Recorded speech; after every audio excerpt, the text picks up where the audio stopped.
마가복음 13장 18절부터 27절 보겠습니다.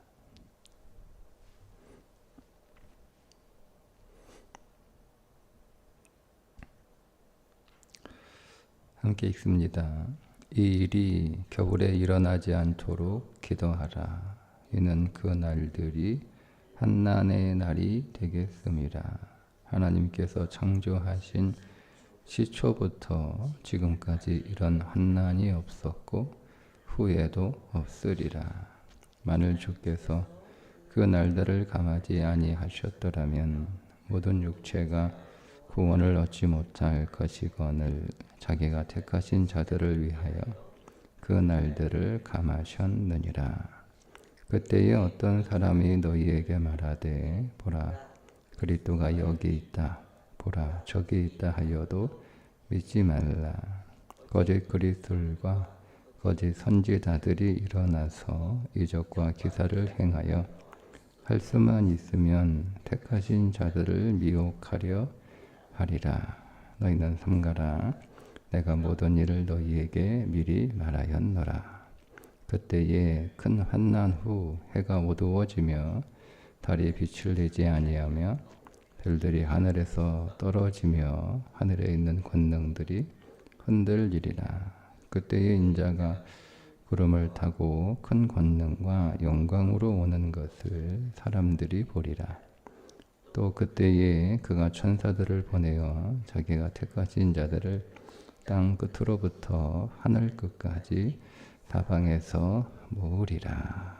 아멘. 계속되는 종말의 때에 겪게 될 환난에 대한 말씀이고, 그때 우리는 어떤 자세를 갖고 종말의 시대를 살아야 될 것인가에 대한 말씀이 계속되고 있습니다. 오늘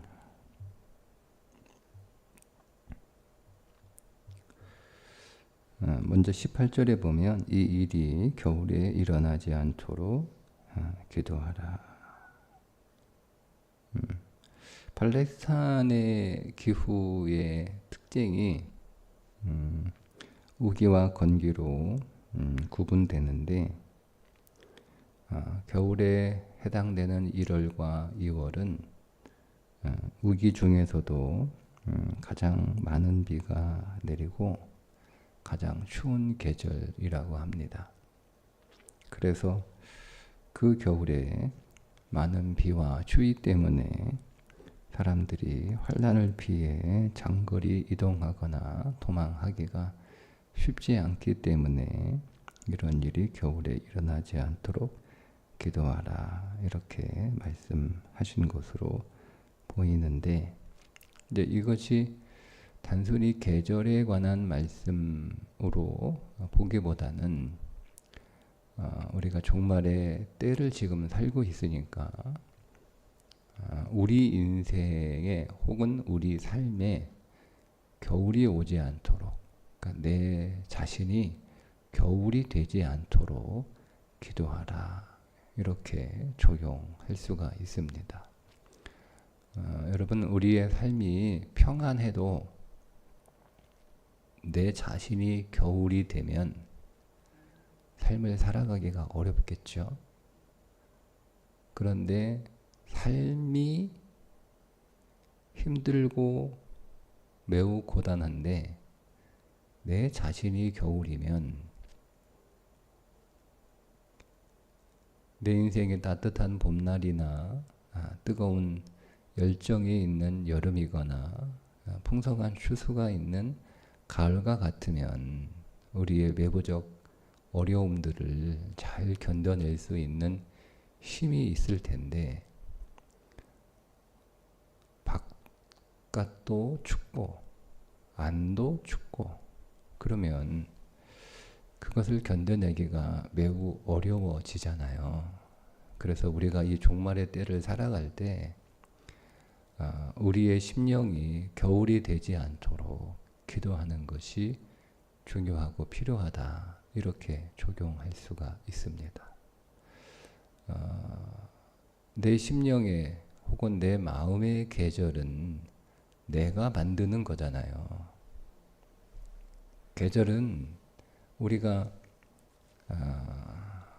이 살아가고 있는 이 땅의 계절은 내가 결정하는 건 아니잖아요. 그거는 때가 되면 봄이 되고, 봄이 지나면 여름이 오고, 또 여름이 지나면 가을이 오고, 가을이 지나면 겨울이 오고,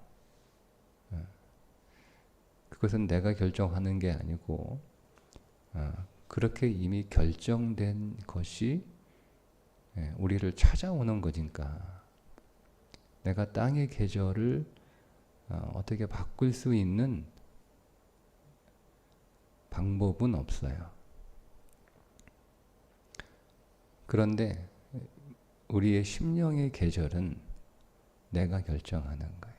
내가 겨울을 살지, 내가 여름을 살지, 내가 봄을 살지, 내가 가을을 살지, 그건 내가 결정하는 거거든요. 그런데 그것이 우리의 생각이나 마음으로 되는 게 아니고 기도를 통해서 된다는 거예요. 내가 오늘은 봄날을 살고 싶다, 이렇게 마음을 먹는다고 또 우리의 마음이 쉽게 봄이 되는 건 아니잖아요. 내 마음이 봄날이고 싶어도 우리의 심령 안에서 추운 겨울일 수도 있는 거거든요. 내가 열정이 뜨거운 그런 여름을 살고 싶다라고 해서 갑자기 겨울이었다가 확 어제까지 겨울이었는데 오늘 갑자기 확 이렇게 뜨거운 열정의 여름이 되는 건 아니잖아요. 그거는 기도로 되는 거예요. 기도로. 하나님 앞에 내 삶의 내 마음의 혹은 내 심령의 계절을 잘 살피고 하나님 지금은 어떤 계절을 살아야 됩니까? 이렇게 기도해서 이 땅에 사계절이 필요해서 있는 것처럼 우리의 심령에도 사계절이 필요합니다. 겨울은 무조건 나쁘고 또 여름은 무조건 더 힘들고 이게 아니고 우리의 마음 안에서도 사계절이 필요한 거예요. 제가 어제 어떤 이야기를 들었냐면 요즘 학교에서 특별히 이제 초등학교에서 운동회나 이런 것들을 안 한대요. 저는 운동회나 이런 것들을 안 하는 게 단순히 좋은 추억이나 또 즐거운 어떤 시간들을 아이들에게 주지 못하는 게 아닌가 뭐 이 정도만 생각했는데 요즘 아이들이 운동회나 이런 것들을 안 하게 되는 이유는 뭐 여러 가지 학부모들의 그 컴플레인이 심하기 때문에 그 업무 스트레스 때문에 안 하는 것도 있지만 아이들이요 지는 걸 못한대요. 그러니까 우리의 인생에서 아이들이 지는 것을 경험하고 지는 법을 배우고 그 졌을 때 어떻게 그것들을 잘 극복하고 일어서는지를 훈련해야 되는데 애들이 그런 게 없다는 거예요. 초등학교 학교 앞에 엄마들이 다 이렇게 애들 마치면 기다리고 있잖아요. 그럼 엄마들이 제일 먼저 하는 게 아이들의 가방을 들어주는 거래요. 그러면 자기 가방을 아이들이 엄마가 일주일만 들어주면 그 가방은 내가 짊어져야 되는 게 아니고 엄마가 짊어져야 되는 가방이 된대요. 그러니까 이제는 그 가방에 관한 모든 책임은 엄마한테 있는 거예요. 준비물 왜 안 가져왔어? 그러면 자기가 못 챙겨온 것이어야 되는데 엄마가 안 챙겨줬어요. 이렇게 대답을 한대요. 그러니까 우리 부모들은 우리 자녀들이 인생의 뜨거운 겨울이나 힘든 여름을 살지 않기를 원하는 거죠. 그냥 봄이나 가을만 있었으면 좋겠다라고 하는 거예요. 그런데 사계절이 뚜렷하게 있는 것은 그게 필요하니까 있는 거잖아요. 그런 것처럼 오늘 우리의 심령에도 사계절이 필요합니다.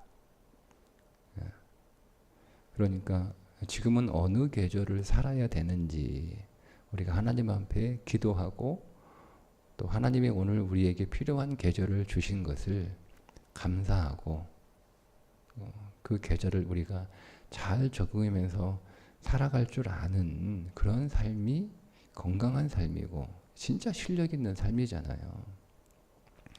패배를 해본 적이 없고 실패를 해본 적이 없는 그거를 경험해 보지 적이 없는 것이 과연 잘 산 인생일까?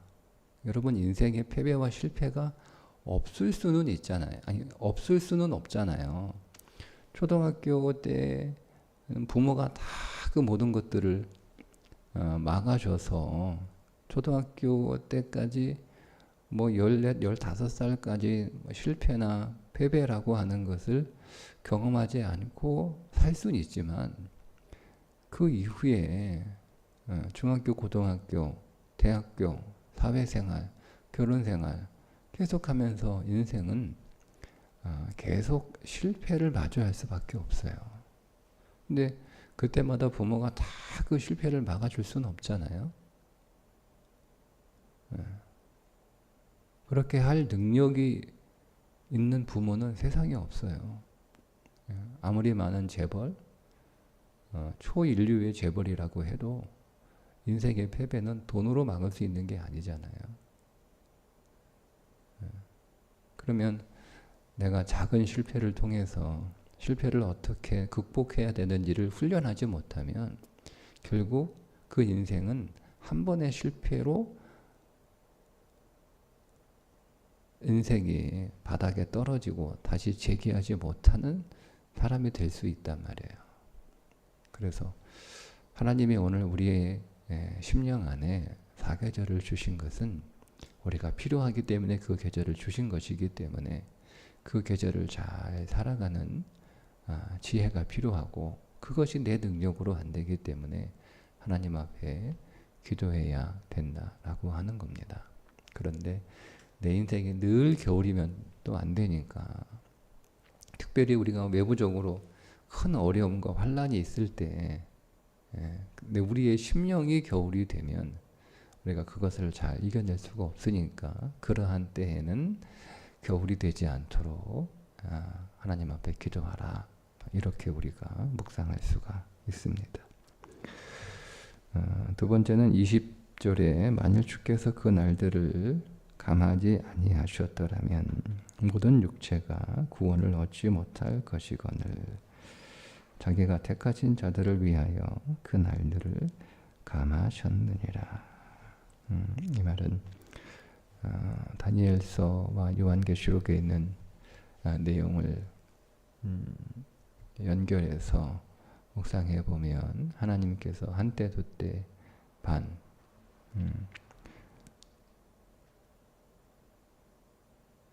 그 3년 반이라고 하는 시간을 말씀을 하셨으니까 그 맥락에서 우리가 이해를 할 수 있는데 이 말씀은 하나님의 긍휼이잖아요. 하나님의 긍휼을 베풀어 주셔서 그 대환란의 종말의 때에 겪게 될 대환란의 시간을 3년 반, 한때 두때 반으로 정해 놓으셨다는 건데 그게 정해졌다라고 하는 그 기간보다 더 중요한 건 그게 하나님의 긍휼이라는 거예요. 그러니까 우리가 환난을 당할 때 우리는 주의 긍휼을 구하는 즉 그 말은 하나님 외에 우리를 도울 분이 없다는 뜻입니다. 우리가 어떤 대환난을 겪게 될 때 세상이나 사람으로부터 도움을 얻어서 그 문제를 해결하려고 하는 삶을 살면 반드시 실망하고 반드시 실패할 수밖에 없다는 뜻이에요. 그러니까 로마 박해받고 있는 그리스도인들이 지금 자신들은 어쩌면 오늘 이 마가복음에서 말씀하고 있는 그 환난의 때를 겪고 있는 거잖아요. 어쨌든 그들은 그때 자기를 도울 수 있는 것은 세상도 아니고 또 사람도 아니라는 거죠. 오직 하나님의 긍휼, 하나님의 도우심만이 자기들을 도울 수 있으니까 하나님의 도움만 구하는 그런 믿음으로 살아갈 때 그 환난을 잘 이겨낼 수 있다. 그렇게 적용할 수가 있습니다. 또 하나는 22절인데 거짓 그리스도들과 거짓 선지자들이 일어나서 이적과 기사를 행하여 할 수만 있으면 택하신 자들을 미혹하려 하리라. 여러분, 우리가 이 종말의 때에 겪게 될 종말의 때를 보낼 때, 대환란을 겪을 때, 혹은 오늘 우리의 삶에 어떤 어려움을 겪게 될 때 꼭 필요한 게 분별하는 지식이에요.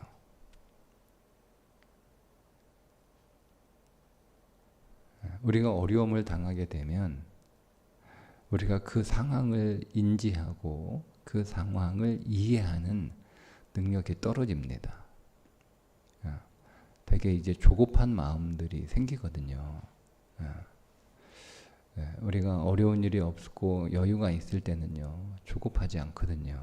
그래서 여유를 갖고 그것들을 자세히 면밀히 이렇게 살필 수 있는데, 어려운 일을 당하면 그 어려운 일을 빨리 벗어나고 싶어서 조급해질 수밖에 없어요. 조급해지면 우리의 분별력이 떨어집니다.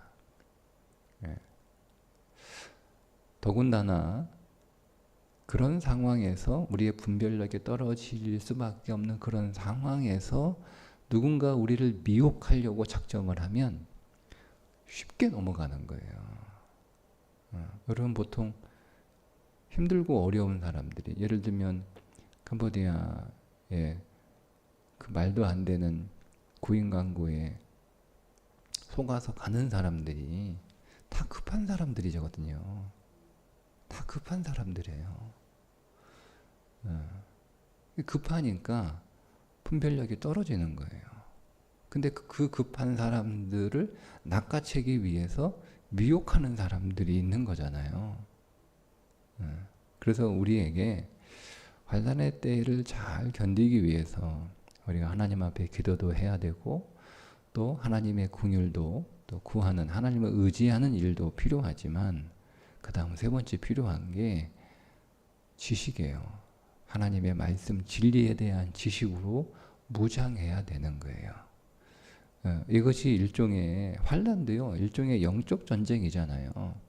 그 영적 전쟁을 위해서 사도 바울은 전신갑주로 무장하라, 이렇게 성도들에게 권면하고 있는데, 그 전신갑주로 무장하는 그 모든 하나하나의 무장들은 사실은 다 말씀과 기도로 연결되잖아요. 결국 하나로.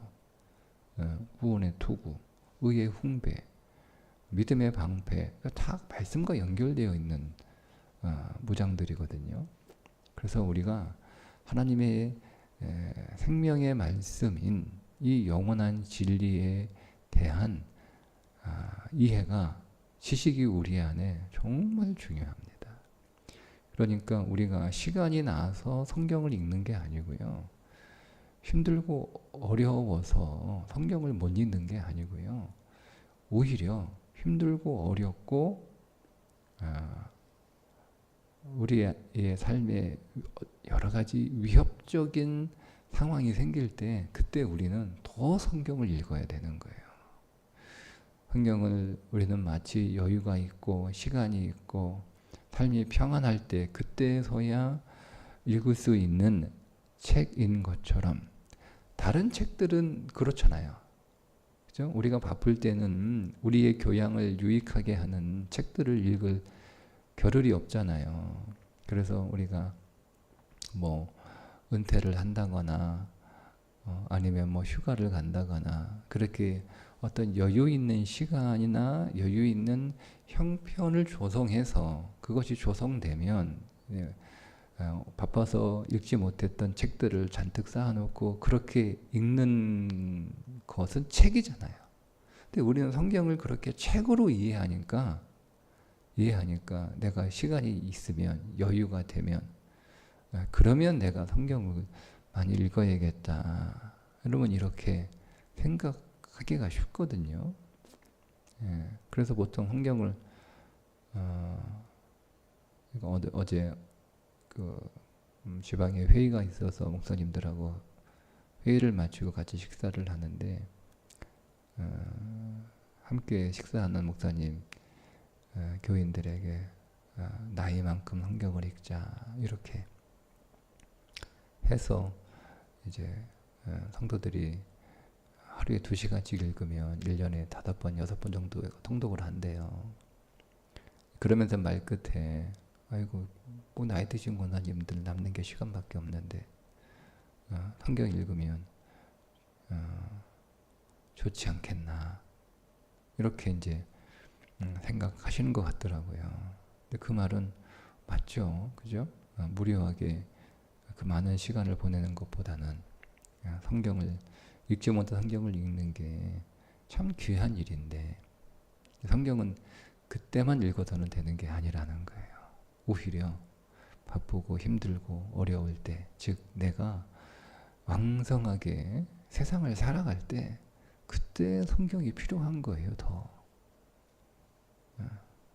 그래서 이 환난의 때를 우리가 잘 이겨내기 위해서는 우리를 미혹하는 자들이 우리를 노리고 있기 때문에 그 미혹에 넘어가지 않도록 하나님의 말씀을 가까이 해 그 상황들을, 사건들을 잘 분별할 수 있는 지식이 필요하다라는 겁니다. 이 3가지가 필요하다. 겨울이 되지 않도록 기도하라. 주의 긍휼을 구하라. 하나님의 말씀으로 분별하라. 이게 환난의 때를 살아가는 성도의 자세이어야 돼, 준비이어야 되는 거예요. 그래야 그 환난의 때를 잘 이겨낼 수 있어요. 그러니까 이것이 단순히 종말의 때에 일어날 대환란, 그 대환란의 때를 살아가는 것만이 아니라 지금도 종말의 때를 우리가 살아가고 있으니까 지금 오늘 우리가 이 종말의 때를 잘 살아가기 위해서는 우리에게도 이 3가지가 필요한 거죠. 그리고 마지막 경계하는 것이 하나 더 있는데 그게 이제 24절부터 27절에 나와 있는 말씀인데요. 세상에 이제 그 종말의 때에 대환란 혹은 이제 주님의 재림이 가까웠다라고 분별할 수 있는 하나의 표를 주님의 말씀해 주시는데 그게 뭐냐면 24절에 그때에 큰 환난 후 해가 어두워지며 달이 빛을 내지 아니하며 별들이 하늘에서 떨어지며 하늘에 있는 권능들이 흔들리리라. 이렇게 이건 이제 공통적으로 그 성경에 나와 있는 말씀이에요. 자, 그런데 여기서 별, 뭐 천체 이런 것들은 단순히 천체라고 하는 1차적 의미를 넘어서서 성경에서 은유적으로 사용되는 것들이거든요. 이게 사단의 권력, 사단의 권세를 은유하는 표현들입니다. 그러니까 주님이 오실 때가 가까울수록 어떤 일이 벌어지냐면 우리가 우상으로 또 받들던 것들이 있잖아요. 그죠? 그게 땅으로 떨어져요. 그러니까 쉽게 얘기하면 우리가 돈을 우상으로 섬겼잖아요. 근데 그 돈의 가치가 땅으로 떨어지는 날이 와요. 그게 별들이 떨어지는 거예요. 그러니까 우리가 우리 개인의 인생에 이걸 적용하면 그동안 내가 힘이라고 여겼던 것들이 내 인생에서 떨어지는 날들이 와요. 내가 돈이 최고라고 생각했던 삶을 살던 사람에게 어느 순간 돈이 그 인생에서 아무런 힘도 발휘하지 못하는 사건이 터집니다. 내가 지식이 최고라고 여기며 살아왔던 사람의 인생 안에 그 지식이 자기의 인생의 문제에 전혀 도움이 안 되는 사건이 터져요. 그게 그 사람의 종말의 때예요. 그러니까 그 인생이 망한다 이 뜻이 아니고요. 그가 섬기던 세상이 망하는 때예요. 그러니까 감사해야 되는 거예요. 여러분, 대환란이나 이 종말의 이 시련들은요, 세상이 종결되고 새하늘과 새 땅, 새 예루살렘이 우리에게 다가오는 사건이잖아요. 그렇지 않습니까? 그렇게 이해를 해야 되는 거예요, 우리는. 그러니까 새하늘과 새 땅, 새 예루살렘에 대한 보증이 없는 사람들은요, 이 환란이 무섭기만 하는 거예요. 왜냐하면 그 세상과 끝나는 것과 같이 자기들도 끝나는 거기 때문에. 근데 우리는 이 세상이 끝나야 뭐가 오는 거예요? 새하늘과 새 땅, 새 예루살렘이 우리에게 찾아오는 거잖아요. 이걸 우리의 인생 안에 딱 축약해서 집어넣으면 우리 안에 새하늘과 새 땅, 새 예루살렘이 임하려면 내가 우상으로 섬기고 내가 의지하고 내가 믿었던 세상이 끝나야 되는 거예요. 그거는 다 사람들마다 다르죠. 어떤 사람은 돈일 수 있고 어떤 사람은 지식일 수 있고 어떤 사람은 자기의 경력이나 스펙일 수 있고 어떤 사람은 자기의 경험일 수 있고 어떤 사람은 자기가 가지고 있는 인맥 네트워크일 수 있고 이런 것들이잖아요. 근데 그런 것들이 자기 인생 안에 힘을 잃어버리고 떨어지는 사건이 찾아올 때 그게 내 인생의 육신의 세상이 끝나는 것이구나. 이제는 뭐가 오는 거예요? 하나님 나라가 내 가운데 임하는 일이 벌어지게 되는 거예요. 이건 이렇게 우리 개인에게 적용해 줄 수 있고 세상을 바라보면 지금 보세요. 우리가 그동안 우상처럼 섬겼던 것들이 점점 힘을 잃고 있어요. 세상을 잘 보시면 그러니까 지금 판이 뒤집어지고 있거든요. 지금 판이 뒤집어지고 있어요. 그러니까 이 판이 뒤집어질 때 세상으로 얘기하면 세상에 우리의 인류의 역사가 쭉 이렇게 이어오면서 판이 뒤집어지는 시기가 있었거든요. 그게 이제 혁명적 시대잖아요. 문화혁명, 산업혁명, 뭐 이런 그죠? 정보혁명, 지식혁명으로 이 우리의 삶이 그 인류학자들이 쓴 책들을 보면 이게 다 판이 뒤집어진 표현은 그렇게 하는지 모르겠지만 쉽게 얘기하면 다 판이 뒤집어진 거고 그 판이 뒤집어졌을 때 그 뒤집어진 판을 빨리 준비하고 예비했던 사람들이 그 다음 판에서 성공하는 삶을 살아가는 거잖아요. 그죠? 네. 그러니까 이건 역사의 교훈인 것처럼 우리도 이 우리의 그 인생의 우리의 영원한 삶의 교훈으로 딱 받아들여야 되는 거예요. 세상의 판이 뒤집어진다는 거예요. 그럼 우리는 그 다음 판을 어떻게 잘 살아갈 것인가?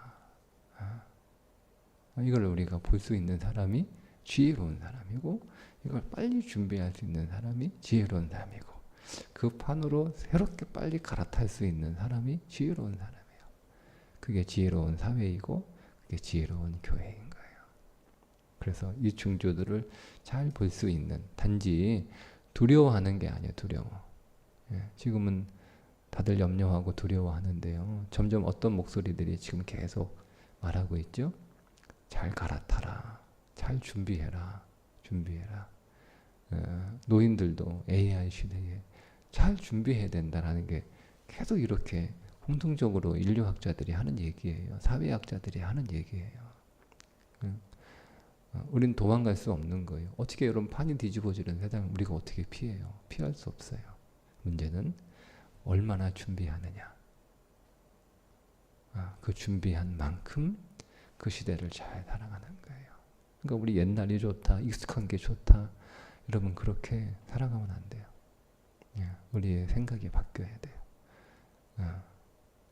우리가 그 시대에 어제도 잠깐 그런 대화를 했는데, 식사하면서 이제 교회는 점점 아날로그로 가게 될 것이다, 이렇게 했어요. 이제는 하이테크가 될수록 하이터치가 이루어져야 되거든요. 그렇게 간다. 이제는 이벤트성 교회는 이제는 사라질 것이다. 뭐 이런 대화를 잠깐 했거든요. 그러니까 이제는 또 고전적 교회로 갑니다. 이걸 잘 준비해야 됩니다. 이건 제 해석이죠. 그런 것처럼 우리 인생도 마찬가지. 이런 징조를 잘 봐서 우리가 시대적으로는 다가올 시대를 잘 준비하고, 영적으로는 하나님의 나라가 더 가까워지기 때문에 그 나라의 삶을 더 잘 준비하는, 그래서 이런 역사의 판들이 바뀌는 것처럼 이 온 우주의 판이, 전 우주적 판이 뒤바뀌는, 저는 그게 마지막 주님이 오시는 재림의 때라고 생각을 해요. 그러니까 우리에게는 그게 참 기쁜 날이죠. 그게 성경은 승리의 날이다, 이렇게 말씀을 하고 있는 것처럼, 우리가 그 날들을 미리 믿음 안에서, 진리 안에서 바라보고 잘 준비돼서 우리에게 임하는 하나님의 나라가 진실로 새하늘과 새 땅, 새 예루살렘이 될 수 있도록 우리가 먼저 여기에서 잘 준비되는 믿음의 성도 될 수 있기를 주님의 이름으로 축복합니다. 기도하겠습니다. 하나님, 오늘도 이 종말의 때, 특별히 환난의 때 어떻게 우리가 살아야 되는지 가르쳐 주셔서 감사합니다. 우리의 심령에 겨울이 찾아오지 않도록 기도하게 하시고, 주님의 긍휼을 구하는 믿음을 주셔서 오직 하나님의 도우심을 구하게 하시며, 미혹되지 않도록 진리에 대한 선명한 지식을 가지고 시대와 때를 분별할 줄 아는 자들이 되게 해 주셔서 다가올 하나님 나라를 잘 준비하는 거룩한 신부들이 되게 해 주옵소서. 예수님의 이름으로 기도합니다. 아멘.